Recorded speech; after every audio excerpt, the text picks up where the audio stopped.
नमस्कार, सुप्रभात। स्वागत है आप सभी का। मैं हूं प्रीति। बुलेटिन की शुरुआत सुबह 7 बजे की हेडलाइंस के साथ।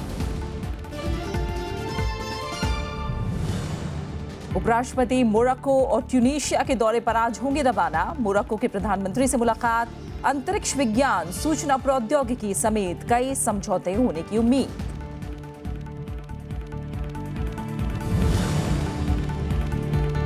अफ्रीकी नागरिकों के साथ मारपीट के मामले में 5 की गिरफ्तारी, 3 की तलाश जारी। गृह मंत्री का पुलिस गश्त बढ़ाने का आदेश, सभी अफ्रीकी नागरिकों को सुरक्षा का आश्वासन।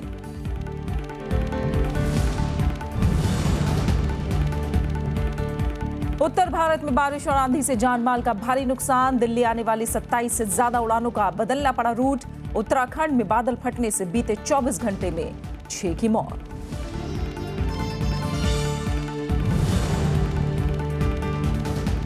यूरोप में गहराया शरणार्थी संकट, भूमध्य सागर में नाव हादसे में 700 प्रवासियों के डूबकर मर जाने की आशंका। संयुक्त राष्ट्र शरणार्थी एजेंसी का दावा, 40 बच्चे भी शामिल।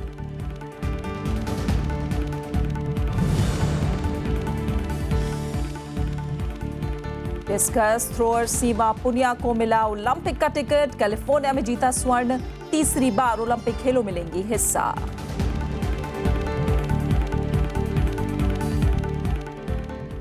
उपराष्ट्रपति मोहम्मद हामिद अंसारी आज मोरक्को और ट्यूनीशिया की 5 दिनों की यात्रा पर रवाना होंगे। इस यात्रा के दौरान दोनों देशों के साथ कई अहम समझौते होने की उम्मीद है। उत्तर अफ्रीका के दोनों देश भी भारत के साथ रणनीतिक रिश्ते मजबूत करना चाहते हैं। उपराष्ट्रपति 30 मई से 1 जून तक मोरक्को के दौरे पर होंगे। 2 और 3 जून को उनका ट्यूनीशिया का दौरा है। उपराष्ट्रपति मोहम्मद हामिद अंसारी मोरक्को और ट्यूनीशिया की 5 दिवसीय यात्रा के तहत आज मोरक्को की राजधानी रबात पहुंचेंगे। यहां उनकी मोरक्को के प्रधानमंत्री अब्देल्ला बेंकरीने से मुलाकात होगी। बैठक में द्विपक्षीय मसलों पर चर्चा की जाएगी। उपराष्ट्रपति राजा मोहम्मद छठे से भी मिलेंगे। इस यात्रा में उपराष्ट्रपति भारत मोरक्को वाणिज्य और उद्योग चैम्बर का उद्घाटन भी करेंगे। दोनों देशों के बीच अंतरिक्ष विज्ञान, रक्षा अध्ययन से लेकर सूचना प्रौद्योगिकी तक के क्षेत्र में समझौते होने की उम्मीद है। On the issues that we'll be discussing besides regional issues and how to strengthen our outreach to Africa generally, also Morocco wants to posit itself as a gateway to the Francophone Africa. So that is one of the key issues why Vice President decided to go there. Morocco से उपराष्ट्रपति Tunisia जाएंगे, जहां वे Tunisia के प्रधानमंत्री हबीब असीद से मुलाकात करेंगे। Tunisia में 2011 की क्रांति के बाद लोकतंत्र आया है और दोनों देश लोकतांत्रिक संस्थाओं के बीच सहयोग बढ़ाने की कोशिश करेंगे। उपराष्ट्रपति ट्यूनीशिया के सांसदों से भी मिलेंगे और Tunisia institute of strategic studies में उनका संबोधन भी होगा। ट्यूनीशिया भारत के ऊर्जा सुरक्षा क्षेत्र में योगदान भी करना चाहता है। Tunisia is also looking at India's expertise in gas and oil field sector. We have formed a joint venture in 2007. Hopefully, and they have been sort of pressing us to get the Minister for Petroleum and Gas there, and we should perhaps do a follow-up sometime. पिछले साल दिल्ली में Bharat Africa शिखर सम्मेलन की सफलता के बाद भारत की तरफ से अफ्रीकी देशों में ये पहली उच्च स्तरीय यात्रा है। अगले कुछ महीनों में अफ्रीकी देशों की ये उच्च स्तरीय यात्राएं जारी रहेंगी। पिछले दिनों भारत के कुछ शहरों में अफ्रीकी छात्रों पर हुए हमलों के मद्देनजर उपराष्ट्रपति मोहम्मद हामिद अंसारी भारत में अफ्रीकी नागरिकों की सुरक्षा के बारे में भी दोनों देशों को आश्वस्त करेंगे। विशाल जैन और अखिलेश सुमन के साथ ब्यूरो रिपोर्ट, राज्यसभा टीवी। दक्षिणी दिल्ली के मेहरौली इलाके के राजपुर खुर्द और मैदानगढ़ी गांव में अफ्रीकी मूल के नागरिकों के साथ मारपीट के मामले में दिल्ली पुलिस हरकत में आ गई है। विदेश मंत्रालय और गृह मंत्रालय तक मामला पहुंचते ही पुलिस ने हमले के 5 आरोपियों को गिरफ्तार कर लिया है। वहीं अफ्रीकी नागरिकों ने सुरक्षा के मसले को लेकर जंतर मंतर पर प्रदर्शन की बात कही है। राजधानी दिल्ली में अफ्रीकी मूल के लोगों पर हमले के मामले में केंद्र सरकार ने सख्त रुख अपनाया है। गृह मंत्री राजनाथ सिंह ने दिल्ली पुलिस को दोषियों के खिलाफ कड़ी कार्रवाई का निर्देश दिया है। साथ ही उन इलाकों में पुलिस गश्त बढ़ाने के लिए कहा है जहां अफ्रीकी मूल के लोग रहते हैं। इस बीच पुलिस ने 5 आरोपियों को गिरफ्तार कर लिया है, जबकि 3 की तलाश जारी है। हालांकि पुलिस ने इसे नस्लीय हमला मानने से इनकार किया है। अभी और इसमें अरेस्ट होना बाकी है। दूसरी बात यह है कि ये किसी भी तरह का कोई रेशियल अटैक नहीं था। हमारे मीडिया के कुछ दोस्तों ने इसको बताया कि रेशियल, ऐसा कतई नहीं है। इससे पहले विदेश मंत्री सुषमा स्वराज ने गृह मंत्री राजनाथ सिंह और दिल्ली के उपराज्यपाल नजीब जंग से अफ्रीकी नागरिकों की सुरक्षा पर बातचीत की। उन्होंने विदेश राज्य मंत्री वीके सिंह और विदेश सचिव अमर सिन्हा से उन अफ्रीकी नागरिकों से मिलने के लिए कहा है जो जंतर मंतर पर विरोध प्रदर्शन का ऐलान कर चुके हैं। भारत के अंदर में हमारे नागरिक हों या विदेश से आए लोग हों, सुरक्षा होनी चाहिए और उसके लिए जो कदम उठाने सरकार उस पर तुरंत कार्रवाई शुरू कर देती है। इस बीच दक्षिणी दिल्ली के पुलिस उपायुक्त ईश्वर सिंह ने कल मैदानगढ़ी और राजपुर खुर्द गांव में लोगों के साथ बैठक की। इसके अलावा अधिकारियों ने अफ्रीकी मूल के नागरिकों के साथ भी बैठक कर उनकी समस्याएं सुनी। Bureau report, Rajya Sabha TV. वहीं इस मामले को लेकर बयानबाजी भी तेज हो गई है। दक्षिण अफ्रीका के राजदूत मलोस विलियम मोगले ने नागरिकों पर हमले को नस्लीय बताया है। हालांकि उन्होंने कहा कि ऐसी घटनाओं से निपटने को लेकर उन्हें भारत सरकार पर पूरा भरोसा है। वहीं विदेश राज्य मंत्री वीके सिंह का कहना है कि राष्ट्रीय राजधानी में अफ्रीकी नागरिकों पर हमले मामूली झड़प थे, जिसे मीडिया ने बढ़ा चढ़ाकर पेश किया है। कांग्रेस ने वीके सिंह की टिप्पणी को दुर्भाग्यपूर्ण करार दिया है, तो ब्रॉडकास्ट एडिटर्स एसोसिएशन ने भी इस पर कड़ा एतराज जताया है।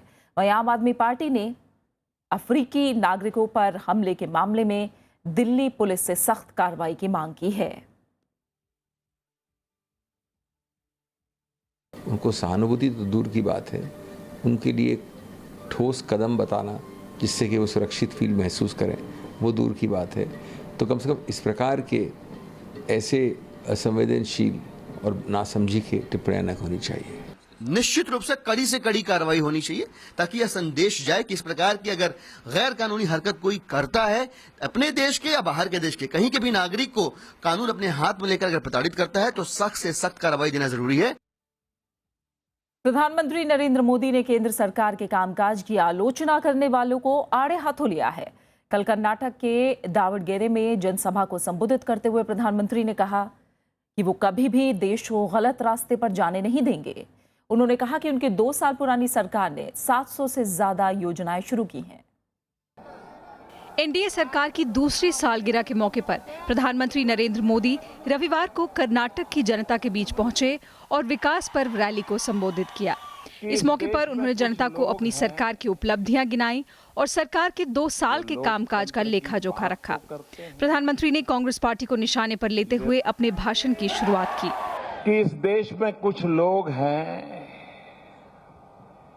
जो लोकतंत्र की बात तो करते हैं, लेकिन लोगों के द्वारा चुनी हुई सरकार को स्वीकार करने के लिए अभी भी उनका मन तैयार नहीं है।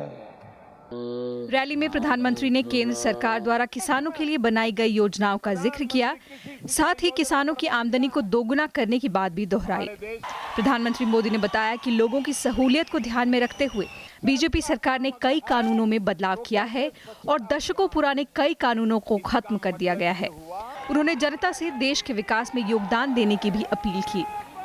इस मौके पर प्रधानमंत्री ने राज्य में उज्ज्वला योजना की भी शुरुआत की। Bureau report, Rajya Sabha TV. Delhi में चल रहे सीपीएम पोलित ब्यूरो की 2 दिवसीय बैठक का आज आखिरी दिन है। बैठक के पहले दिन रविवार को केरल में जीत और बंगाल में मिली करारी शिकस्त पर मंथन हुआ। बैठक में खास तौर से बंगाल में हुई पार्टी की हार के कारणों पर चर्चा की गई। पोलित ब्यूरो की बैठक में पार्टी महासचिव सीताराम येचुरी, केरल के मुख्यमंत्री पी विजयन, त्रिपुरा के मुख्यमंत्री माणिक सरकार, पूर्व महासचिव प्रकाश करात, वृंदा करात, सुभाषिनी अली, रामचंद्रन पिल्लाई, विमान बोस, मोहम्मद सलीम और सूर्यकांत मिश्रा समेत तमाम सदस्य शामिल हुए।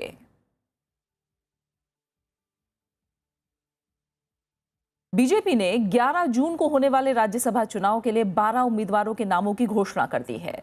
केंद्रीय मंत्री एम वेंकैया नायडू, वीरेंद्र सिंह, निर्मला सीतारमण, पीयूष गोयल और मुख्तार अब्बास नकवी इनमें शामिल हैं। केंद्रीय मंत्री वेंकैया नायडू और बीजेपी उपाध्यक्ष ओम प्रकाश माथुर राजस्थान से उम्मीदवार होंगे।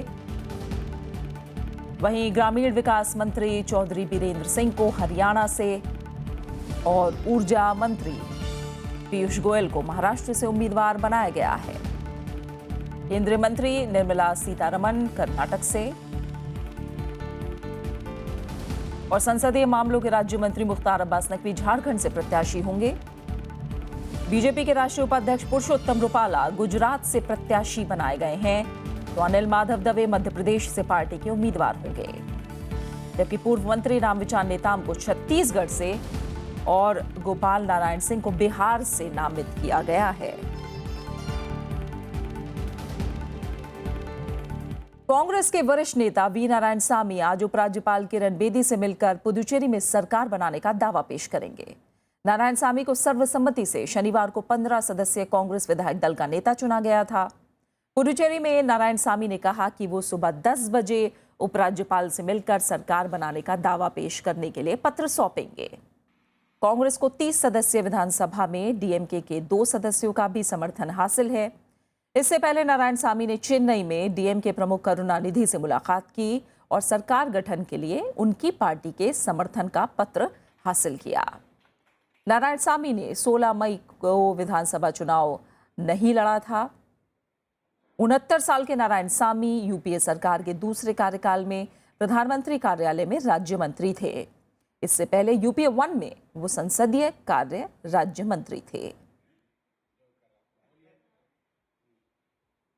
बीजेपी नेता और पूर्व आईपीएस अधिकारी किरण बेदी पुदुचेरी की उपराज्यपाल बनाई गई हैं।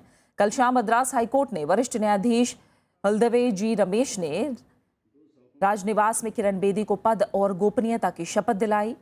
वीरेंद्र कटारिया के हटने के बाद केंद्र शासित प्रदेश पुदुचेरी के उपराज्यपाल का पद करीब साल भर से खाली था। उसके बाद अंडमान और निकोबार द्वीप समूह के उपराज्यपाल लेफ्टिनेंट जनरल अजय सिंह पुदुचेरी का अतिरिक्त प्रभार दिया गया था।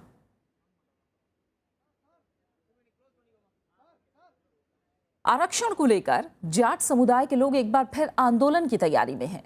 रविवार को हरियाणा और उत्तर प्रदेश से दिल्ली पहुंचे जाट नेताओं ने गृह मंत्री राजनाथ सिंह के घर के बाहर प्रदर्शन किया। इससे पहले जाट नेताओं ने दिल्ली में अपनी महापंचायत भी की और आंदोलन की रणनीति को लेकर चर्चा की। अखिल भारतीय जाट आरक्षण संघर्ष समिति ने 5 जून से हरियाणा में फिर से आंदोलन शुरू करने की चेतावनी दी है। इसे देखते हुए राज्य सरकार और पुलिस ने संवेदनशील इलाकों में सुरक्षा बलों को भेजना शुरू कर दिया है। मुनक नहर पर केंद्रीय बलों की तैनाती कर दी गई है। जाट आरक्षण संघर्ष समिति ने मुख्यमंत्री मनोहर लाल खट्टर पर वादा पूरा नहीं करने का आरोप लगाया है। जाटों और अन्य 5 जातियों को आरक्षण देने के लिए हरियाणा सरकार ने 13 मई को कानून अधिसूचित किया था, लेकिन पंजाब और हरियाणा उच्च न्यायालय ने राज्य सरकार के कानून पर अंतरिम स्थगित आदेश दे दिया। आरक्षण की मांग को लेकर फरवरी महीने में जाटों ने आंदोलन किया था। आंदोलन के दौरान हुई हिंसा में 30 लोगों की मौत हुई थी और बड़े पैमाने पर संपत्ति का नुकसान हुआ था।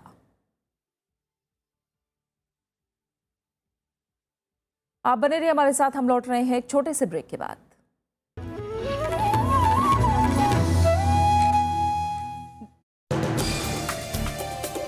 सूखा और अकाल से बेहाल बुंदेलखंड, बढ़ता कृषि संकट, हताशा में मजदूर और किसान। न मदद मिली हमको और सूखा है, फसल खत्म है। खाली हो रहे हैं गांव के गांव। पानी के वहां सो ही नहीं पाते हैं। कौन है जिम्मेदार? टैंकर और राहत पैकेट उन्हीं गांव में भेजे जा रहे हैं जहां जहां से सपा के प्रत्याशी डिक्लेयर हो गए हैं। भूखा प्यासा बुंदेलखंड, राज्यसभा टीवी की खास पड़ताल।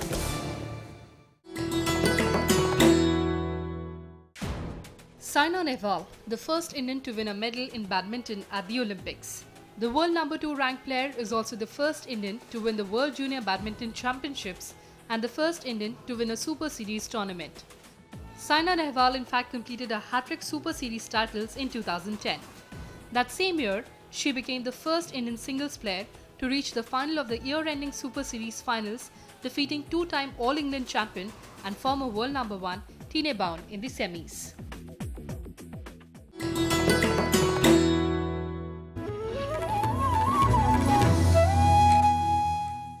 अर्थ जगत से जुड़ी कुछ खबरें। जनता को महंगाई से राहत देने के मकसद से केंद्र सरकार ने राज्यों को 66 रुपए किलो अरहर की दाल उपलब्ध कराने का फैसला किया है। सरकार का मानना है कि खाने पीने की बाकी चीजों की कीमतें फिलहाल नियंत्रण में हैं। केंद्रीय खाद्य और नागरिक आपूर्ति मंत्री रामविलास पासवान ने रविवार को लखनऊ में ये जानकारी दी है।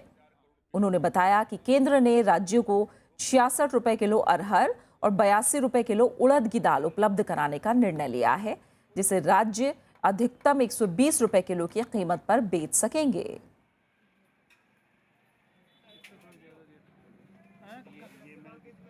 हमारे पास में कोई ऐसा सरकार, हमारे पास में कोई ऐसा नहीं है इंफ्रास्ट्रक्चर कि हम जाकर के हम दुकान खोल करके बेच सकते हैं। तो राज्य सरकार को हमने कहा है कि जिनको जितना लेना है हमको बतला दें, लिखित में हम उनको देने को तैयार हैं, और वो सीलिंग लगा दें कि 120 रुपया से ज्यादा पर नहीं बिकेगा। वहीं केंद्र सरकार खाद्य तेल से जुड़े आयात के लगातार बढ़ते बिल को लेकर चिंता में है। इस साल आयात का खर्च 15 से 20% तक बढ़ने का अनुमान है। सरकार इस बोझ को कम करने की कोशिश में लगी हुई है, जिसके लिए इसके उत्पादन से जुड़ी योजनाओं पर काम किया जा रहा है।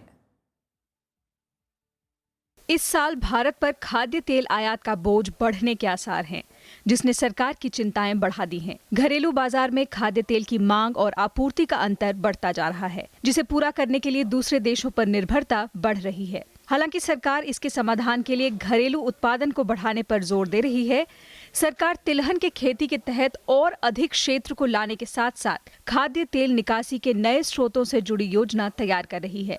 राज्यसभा में बजट सत्र के दौरान भी इस मुद्दे को उठाया गया था।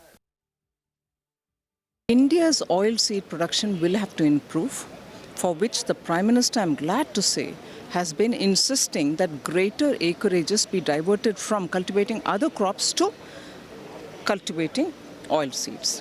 As regards palm, there are parts in India, because of the climatic condition and the nature of the soil, farmers have already moved to producing palm, which gives higher acreage per higher yield per acreage.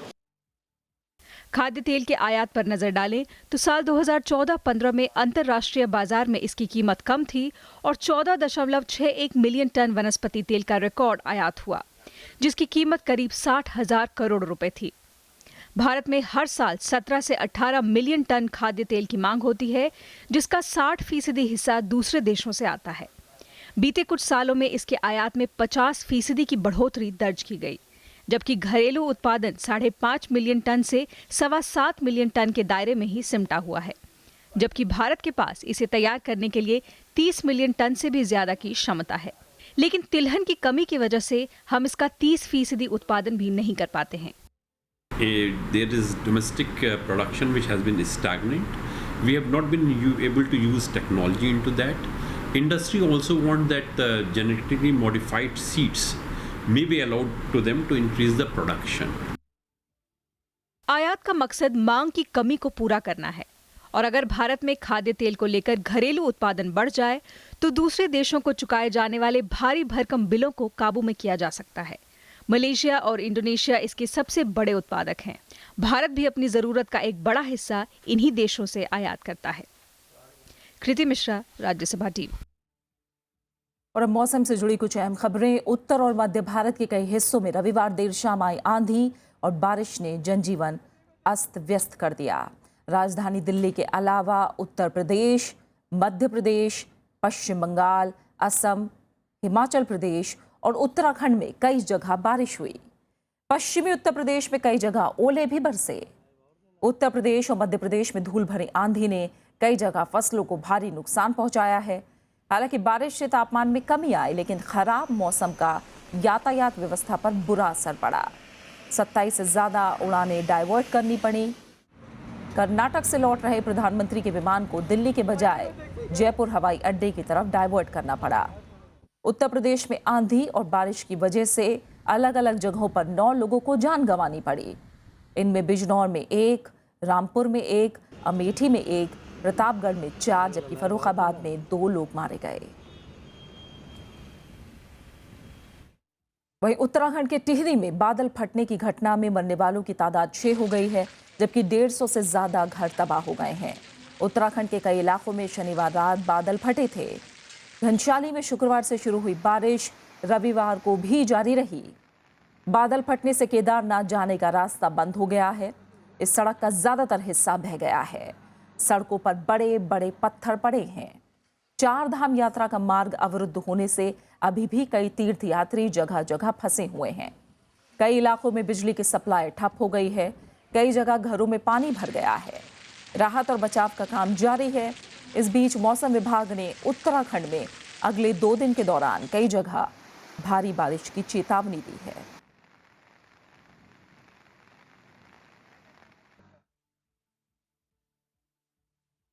अंतर्राष्ट्रीय खबरों का रुख करें तो America में बोनी तूफान कमजोर पड़ गया है, लेकिन इसके असर से टेक्सास समेत कई इलाकों में भारी बारिश हुई है। तेज हवाओं के साथ हुई बारिश ने लोगों को काफी नुकसान पहुंचाया है। टेक्सास समेत कई जगह बाढ़ के हालात पैदा हो गए हैं। इस बीच बाढ़ में 3 लोग बह गए, जबकि तूफान में 1 व्यक्ति की मौत हो गई।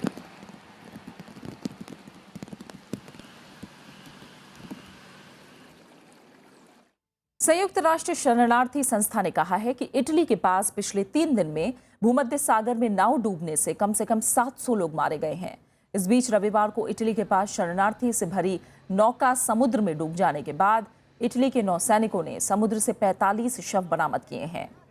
इस बीच इटली की नौसेना ने 629 लोगों को बचा लिया है। हादसे में बचाए गए लोगों के मुताबिक कम से कम 400 लोग अभी भी लापता हैं। अप्रैल 2015 के बाद ये मरने वालों की सबसे बड़ी तादाद है। वहीं यमन में एक बार फिर हिंसा भड़क उठी है। रविवार को शिया हूथी लड़ाकों के हमले में राष्ट्रपति अब्द मंसूर हादी के समर्थक 20 सैनिक मारे गए। शिया संगठन अंसारुल्लाह के लड़ाकों ने शबवा प्रांत में सरकारी ठिकानों पर हमला किया। इस बीच सेना ने 28 विद्रोहियों को मार गिराने का दावा किया है। यमन में राजधानी सना समेत देश के बड़े हिस्सों पर अभी भी अंसारुल्लाह का कब्जा है।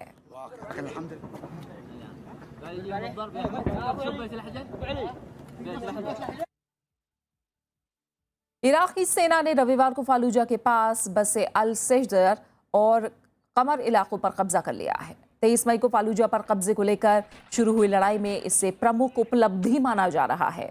हालांकि सेना अभी भी फालूजा शहर में दाखिल होने से परहेज कर रही है।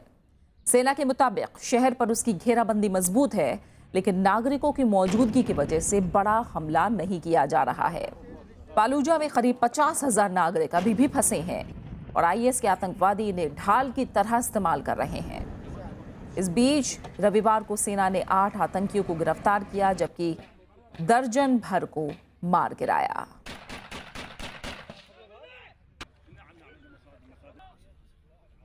इजराइल में भ्रष्टाचार के आरोपों का सामना कर रहे प्रधानमंत्री बेंजामिन नेतन्याहू की मुश्किलें बढ़ गई हैं। इजरायली पुलिस ने प्रधानमंत्री बेंजामिन नेतन्याहू की पत्नी के खिलाफ आपराधिक मामला चलाने की सिफारिश की है। उनकी पत्नी सारा नेतन्याहू पर सरकारी पैसे से अपना निजी मकान बनवाने के अलावा सरकारी धन की हेराफेरी का भी आरोप है। हालांकि नेतन्याहू इन आरोपों से इनकार करते रहे हैं। अगर अदालत पुलिस की सिफारिश मानती है तो बेंजामिन नेतन्याहू के लिए मुश्किल हो सकती है।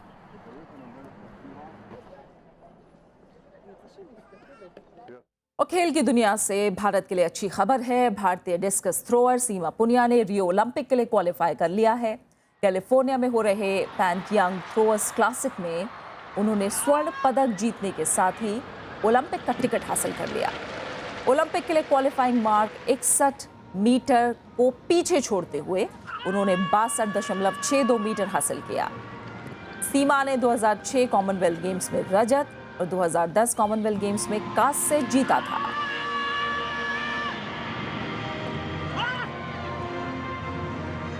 सीमा ने 2014 में इंचियोन में हुए एशियन गेम्स में स्वर्ण पदक हासिल किया था। सीमा अपने तीसरे ओलंपिक खेलों में हिस्सा लेंगी।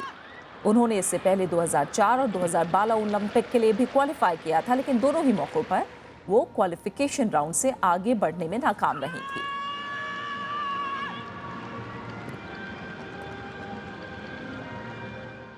और अब आखिर में हेडलाइंस। उपराष्ट्रपति मोरक्को और ट्यूनीशिया के दौरे पर आज होंगे रवाना। मोरक्को के प्रधानमंत्री और राष्ट्रपति से करेंगे मुलाकात। अंतरिक्ष विज्ञान, सूचना प्रौद्योगिकी समेत कई समझौतों की उम्मीद।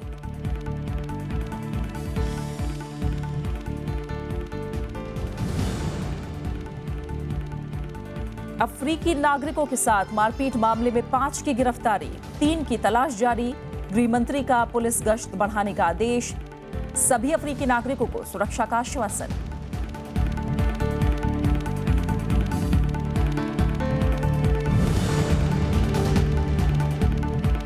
उत्तर भारत में बारिश और आंधी से जानमाल का भारी नुकसान। दिल्ली आने वाली 27 से ज्यादा उड़ानों का बदलना पड़ा मार्ग। उत्तराखंड में बादल फटने से बीते 24 घंटे में 6 लोगों की मौत।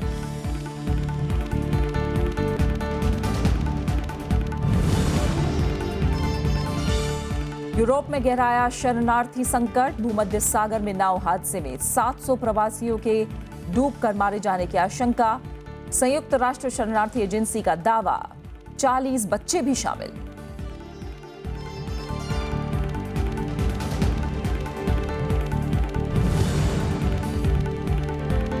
और डिस्कस थ्रोअर सीमा पुनिया को मिला ओलंपिक का टिकट। कैलिफोर्निया में जीता स्वर्ण, तीसरी बार ओलंपिक खेलों में लेंगी हिस्सा।